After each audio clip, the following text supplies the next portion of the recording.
So I have to touch upon the Shanti mantra of the Namaka and Chamaka Prashna. First point, why do we have to chant the Shanti mantra at the end of all our chantings, at the end of our doing puja? What is the purpose? The main purpose of chanting the Shanti mantra, besides blessing the entire assembly and yourself, that let there be peace hereafter, because every spiritual religious endeavor is only to attain peace of mind.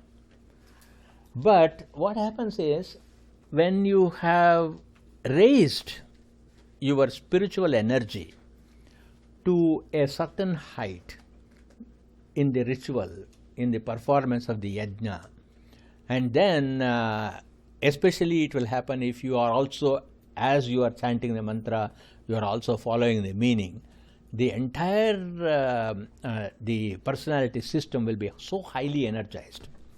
So it will almost be difficult for us to come back to our normal self.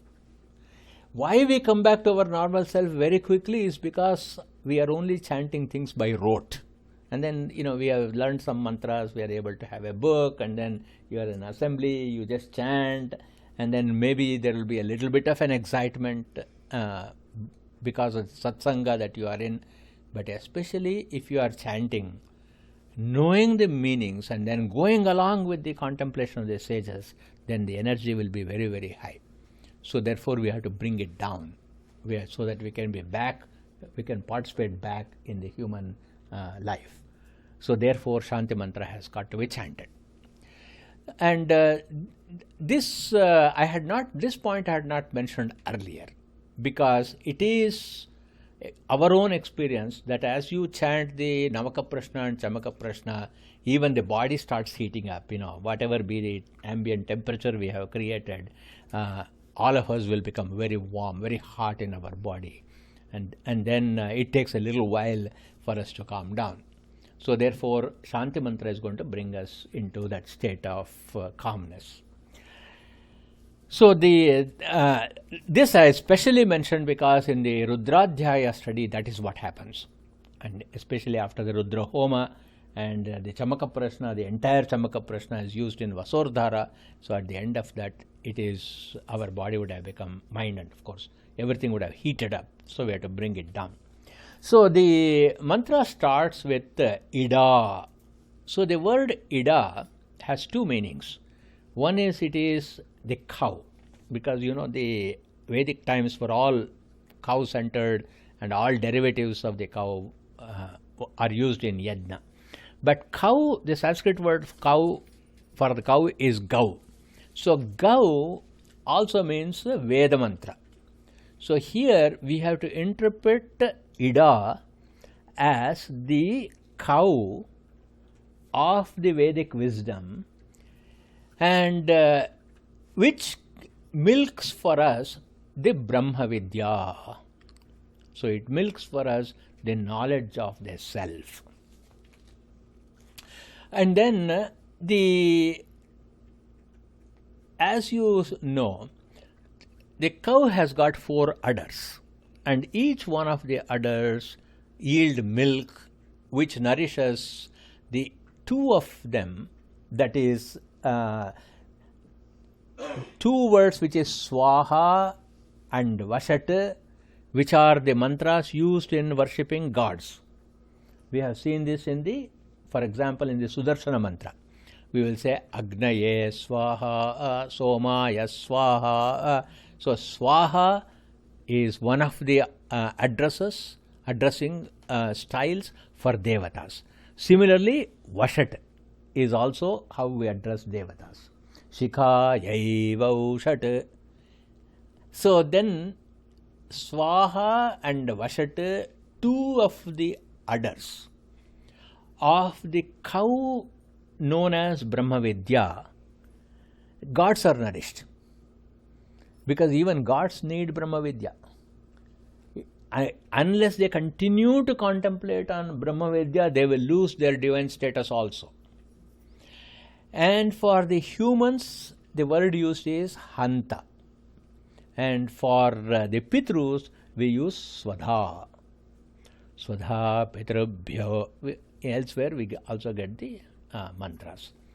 So, Swaha, Vashat for Devatas, Hanta for human beings, and Svadha for the Pitrus.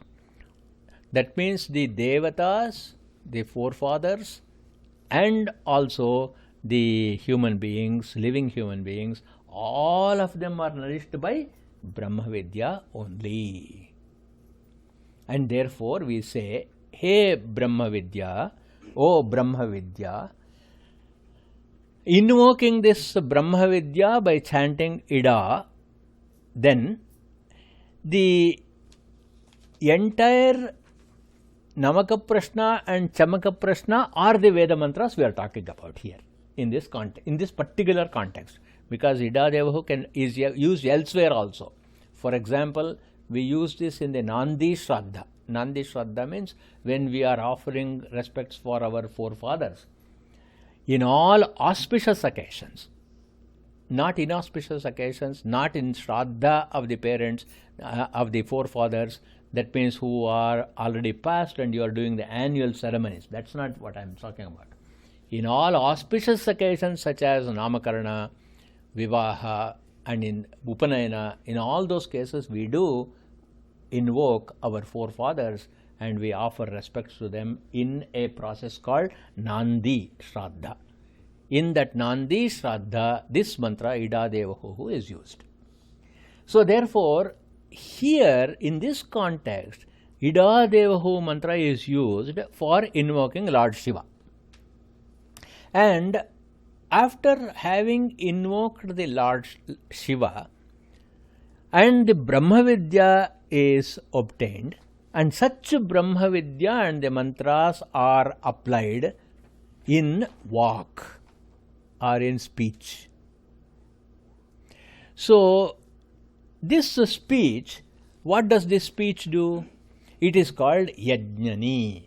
Ida Devahur Manur Yajnani. So, what is the meaning of this Yajnani? Yajnani means that which leads us A. to contemplate on noble thoughts in the mind, Manuhu.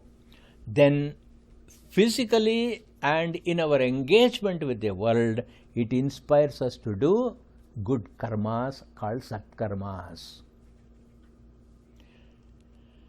So, only such thoughts, Manu, which is supported by Ida Devahu and leading us to perform the satkarma, then only it can be called yajna.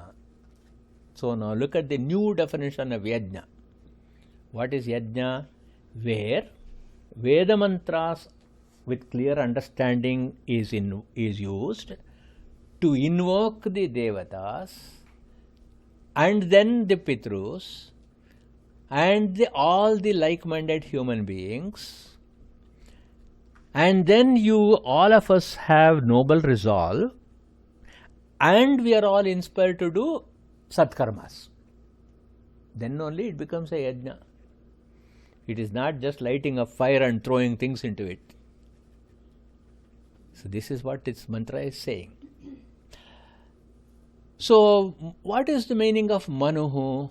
It comes from the Manana Sheelaha. That means a person who is constantly meditating.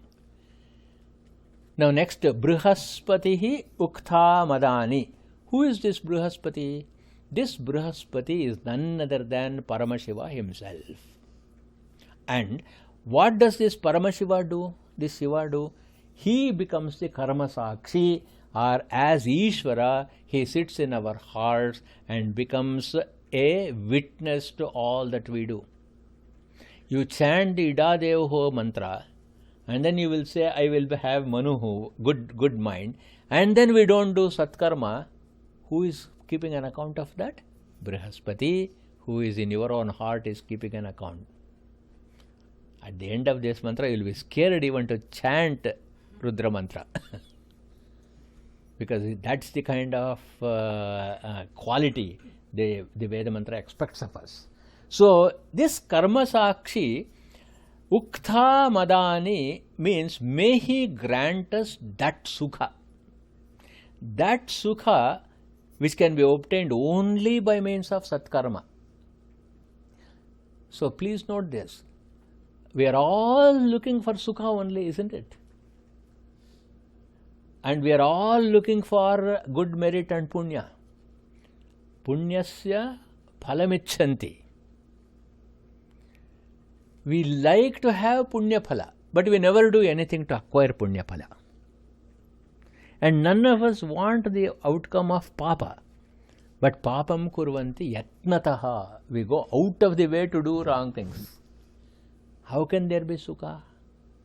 So sukha is something that lasts. So here we are saying, Hey Brihaspati, O Lord Shiva, you are the Paramatma who are the witness of all our karmas and sitting in our own hearts.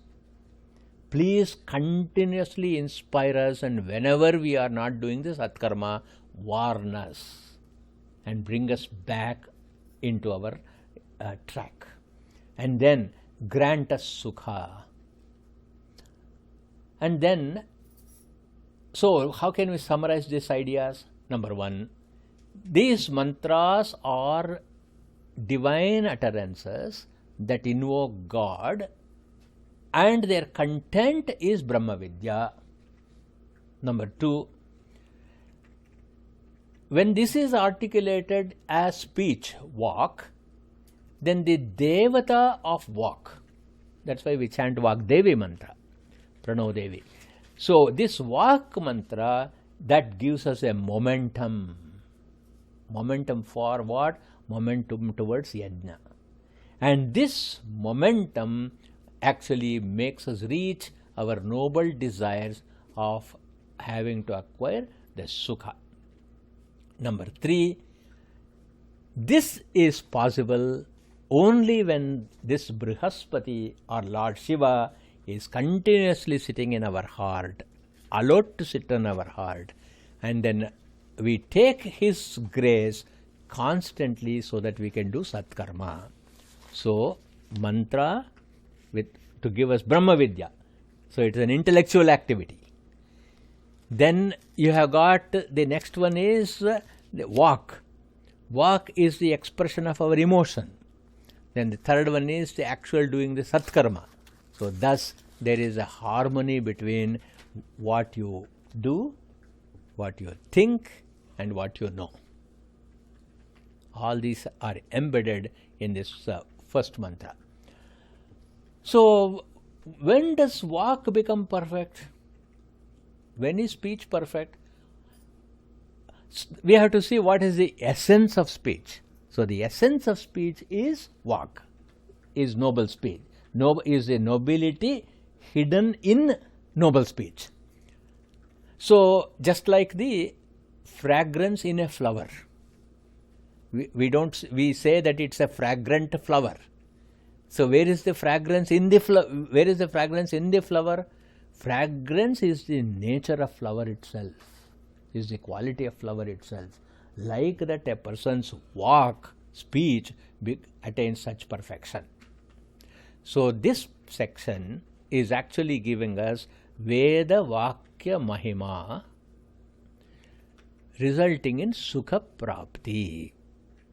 So if you want to summarize in one sentence, what is the Veda Vakya Mahima that gives us Sukha Prapti is Ida Devahohu Manuryajnani Brihaspati Ruktha Madani.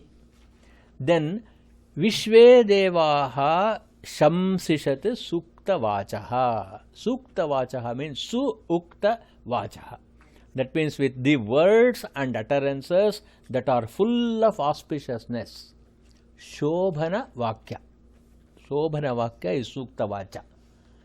So how do we do Shobhana Vakya? How do we practice this? So whenever anybody comes into our contact, we should say, please be peaceful, Shanto Bhava. See, usually what we do, we agitate, we get agitated, and we also excite others. Whereas a person who has got perfect control on his walk, he makes others peaceful. Shanto bhava, shubham bhuyat, bhadramastu, swastyastu. These were all the words that our elders used. And unfortunately, our children have missed being in the company of such people. They would always say, Bhadramastu. When you go to work, let us say you say, Dad, I'm going to work, then they would immediately say, Shubham Bhuyat. How many of our parents, how many of us tell to our children like that? So whenever any member of your family wants to go out and say, okay, I'm going to the store, Swastyastu. Even if it becomes too dramatic to utter that, in your mind think like that. Because sometimes it may be taken as fake. So let you, to be political, tell it within your own mind.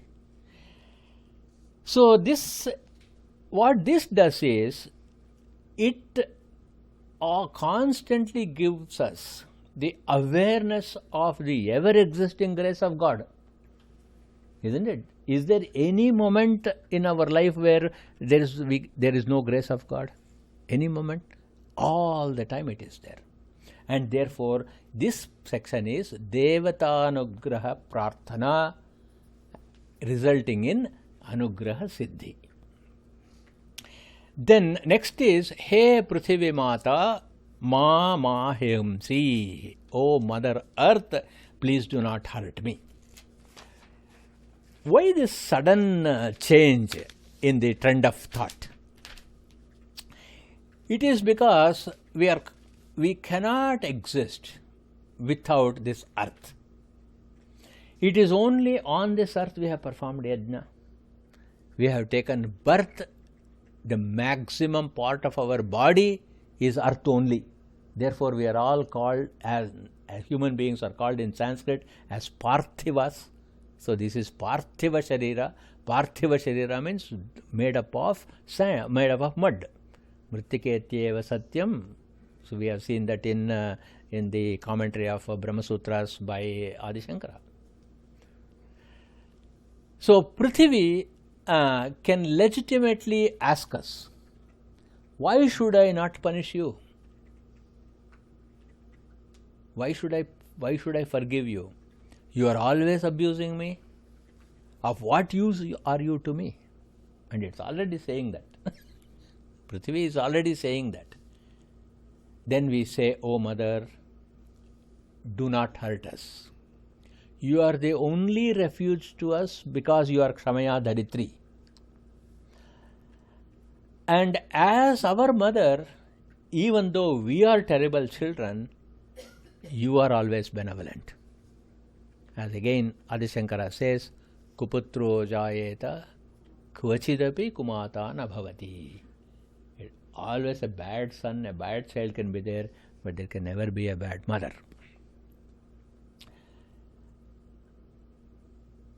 So after the study of the Veda Mantra, Namaka Prashna, Chamaka Prashna, I have now realized my shortcomings. All these days I have abused you. All these days I have not paid the due respect to you. But what has the study of Namaka Prashna and Chamaka Prashna done to me? Please ask that question to yourself. What has this done to me? Otherwise, all our 100 plus sessions would be useless. What transformation has taken place for us? I have seen that I have abused myself, my world, my family, all of these things because of Videhe Ajnanena. Again Shankara.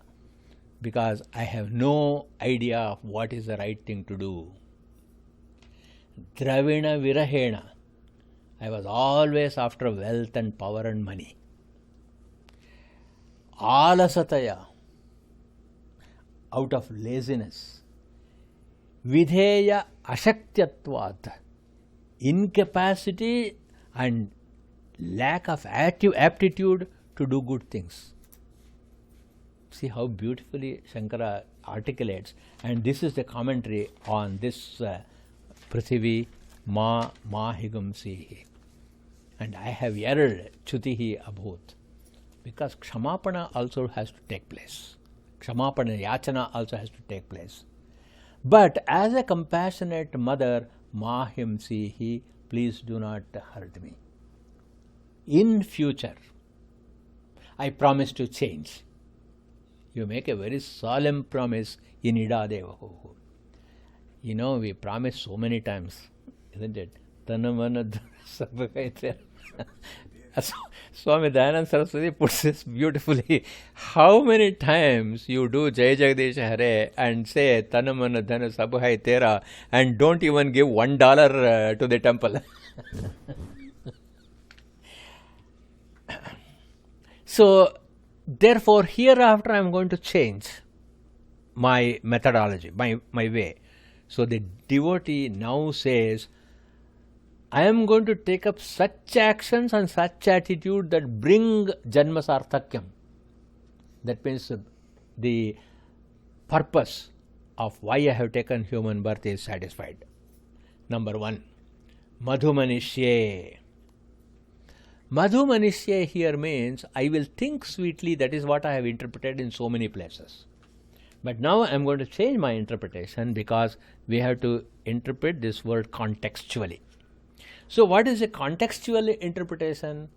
What is the quality of Shiva Sankalpa? The quality of having auspicious intention.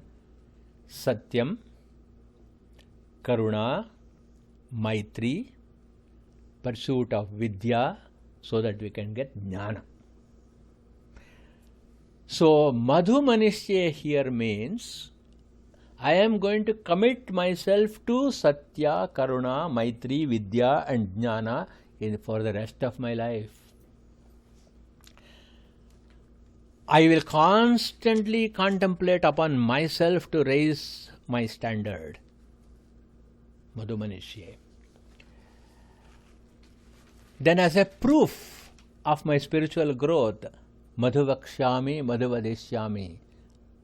I will speak sweetly, I will speak sweetly. We have a grammatical rule called Adare Dviruktihi. That means you say something twice for the sake of assertion. Then Devebhyaha Madhumatim Vacham Udyam. I offer only auspicious words in my prayers to gods. Why is this emphasis? It is because when we get any difficulty, we start blaming God. We'll say, where are you? I have prayed so much, I have worshipped you so much, I did this, I did the yajna, I did the puja, I did the tirthyatra, I did Vedadhyayana. Still you are giving me difficulty. And then now you are promising, I will never ever speak harshly about you. Madhumatim Vacham Devebhyaha Madhumatim Vacham Udyam. It's actually Udyam becomes Udyasam. So the essence of this mantra is my prayers are not empty prayers. I am going to put all my prayers and all my attitudes into action. And that action is that of Satkarma, as evidenced by Panchamahayajna. And this is not my single journey just for myself. Even in spirituality, I should not be selfish. It is not a lonely journey. Therefore, Shushrushenyam Manushyebhyaha, I am going to do everything to take my fellow beings with me. Otherwise, why should I teach? I can always say, as the Buddha himself was thinking, now I got enlightenment. So for 3 days and 3 nights he agonized, should he come back and teach the nirvana that he found, or should go to simply Himalaya and then stay in his state of awareness. So he comes back and look at, that's why we call him as a compassionate Buddha. Compassion is sharing all our resources. And then allow gods to act through our body mind. That's why they say Daivam Manusha Rupena. And where can we start? Matrudevo Bhava, Pitrudevo Bhava, Acharya Devo Bhava, Atiti Devo Bhava. This is how we show that we will start on Satkarma. Tam Devaha Mam Avantu. Those devatas, may they protect us. who are these devatas that we are talking about in this mantra? Vishve Devaha Mam Avantu. Please remember, what did we do in the Nyasa Vidhi? What did we do in the Nyasa Vidhi? We established everything in our own body, isn't it? Therefore, we are asking for those devatas who are established in our body and in our limbs, and also all the devatas who are in the Adhibhuta, in the cosmos. All of them will become our guides and all of them will bless us. And then Shobhayai Pitaraha Anubadantu. So not only these devatas, but the Pitru devatas who are nourished by Swadha, all that we said above applies to them also. That is why in one word they have said Shobhayai Pitaro Anubadantu. So we can now summarize the meaning of this entire mantra into 7 points. Number 1, it is Brahma Vidyopasana. Number 2, it is Devataradhana. Number 3, it is Vagyajna. Number 4, commitment to Satkarma. Number 5, invoking of Bhakti and then the true Stotra. Fellowship and service in society, and remembering all our Purvacharyas. So Shobhayai Pitaro Anubadantu means not just your biological father, grandfather, great-grandfather. All the Purvacharyas starting from Vasishtha, Vamadeva to the various Acharyas and up to my Guru. All of them are included in this, and thus we have got 7 important concepts with which the study of the Ida Devaho mantra ends.